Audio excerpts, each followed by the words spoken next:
శ్రీరామనవమి పర్వదినాన్ని పురస్కరించుకుని రాయచోటి పట్టణంలోని ఎన్జీఓ కాలనీలో వెలిసిన కోదండ రామాలయం నందు శ్రీ సీతారాముల కళ్యాణ మహోత్సవానికి పట్టు వస్త్రాలు సమర్పించిన ఆంధ్రప్రదేశ్ రాష్ట్ర రవాణా యువజన క్రీడా శాఖ మంత్రి మండిపల్లి రాంప్రసాద్ రెడ్డి మరియు వారి సతీమణి హరితమ్మ కుమారుడు నిశ్చల్ నాగిరెడ్డి ఈ పవిత్ర కార్యక్రమంలో పాల్గొనడం తమకు ఆనందదాయకమని మంత్రి తెలిపారు. ఈ సందర్భంగా శ్రీ సీతారాముల ఆశీస్సులు రాష్ట్ర ప్రజలందరిపై ఉండాలని, ప్రతి కుటుంబం సుఖశాంతులు ఆయురారోగ్యాలతో ఆనందంగా జీవించాలని ఆకాంక్షించారు.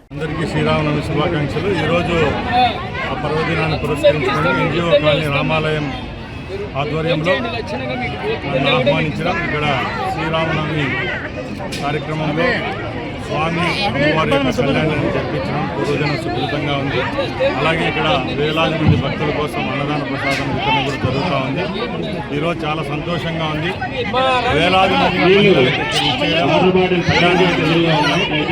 అలాగే